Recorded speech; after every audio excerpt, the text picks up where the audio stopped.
Okay, let's talk about solutions to quiz 4 here. At a large state university, 66% of the students are women and 34% are men. If you choose 4 students at random, what is the probability that they're all men? Well, here, every time you choose one student, the probability that the student is a man is 34% or 0.34. Now, if you need that to happen 4 times in a row, we're using our multiplication rule for AND when the events are independent. Every time you choose a student, it's independent of the previous choices. So we have 0.34, 34% chance that the first one is a man, and 34% chance that the second one is a man, etc. So it'll be 0.34 to the 4th power, which is 0.0133, I believe. 0.34, 4th power, yes indeed, well actually 0.013, we'll leave it there, go to 3 decimal places. So that's the probability that they're all men. Probability that they're all women, well that'll be similar, 0.66 to the 4th power, which is 0.19. And how about the probability that at least one of them is a man? Well, that means that they're not all women. So this equals probability not all women, which is 1 minus the probability that they are all women, which is 1 minus 0.19 or 0.81. That takes care of problem 1.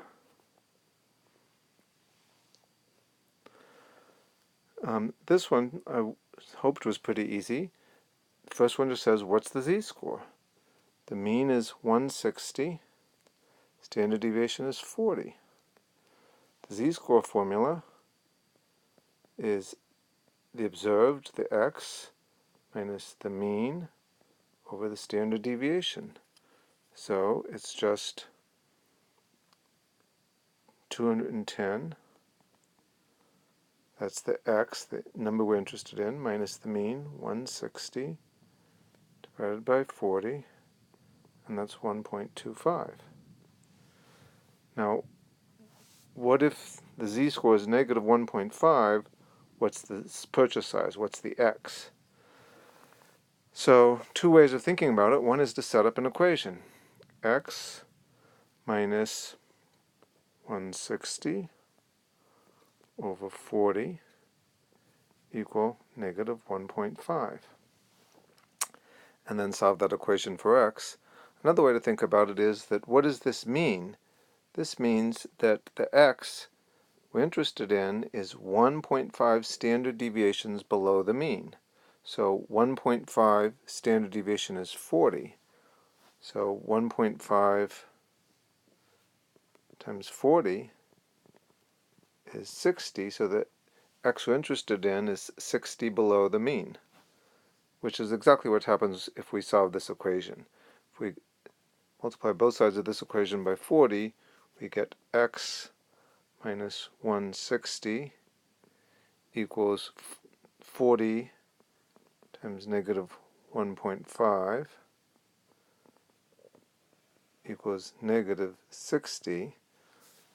So x minus 160 equals negative 60. Add 160 to both sides. X equals negative 60 plus 160 equals 100, which is 60 below the mean, just what this number was telling us. So either way you do it. The z-score tells you how far away you are from the mean in standard deviations.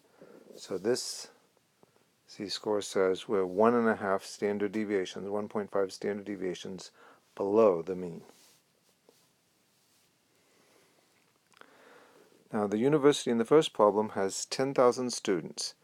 80% of the women and 60% of the men own smartphones. So we have to figure out what's going on there. Remember, at that university in the first problem, 66% of the students were women. So 66% of 10,000 equals 6,600.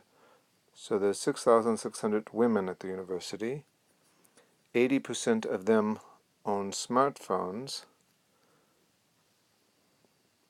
0.8 times 6,600 equals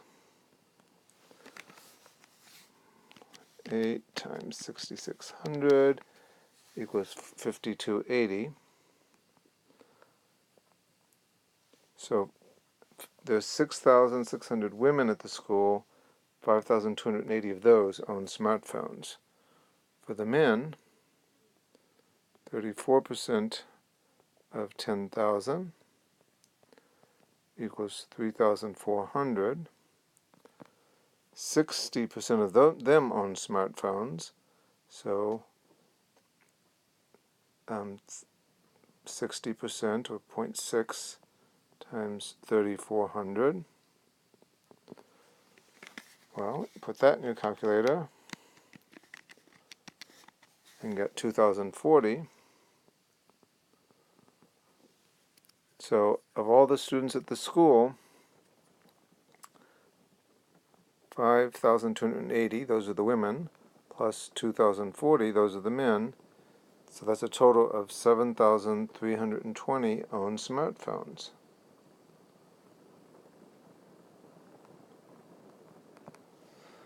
The question said what percentage of all students, so it's 7,320 out of 10,000, which is 73.2%. Sorry for the bad handwriting, but that's 73.2%. And then the last question, if you pick a smartphone owner at random, so that means you're picking one of the 7,320 students, what's the probability that the student is a woman? Well, of those 7,320 students, who own smartphones, 5,280 of them are women. So it's just 5,280 divided by 7,320, which is about 72%.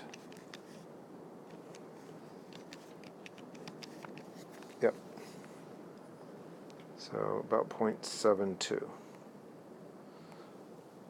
So even though only 66% of the students are women, 72% of the smartphone owners are women, because a greater percentage of the women own smartphones than men.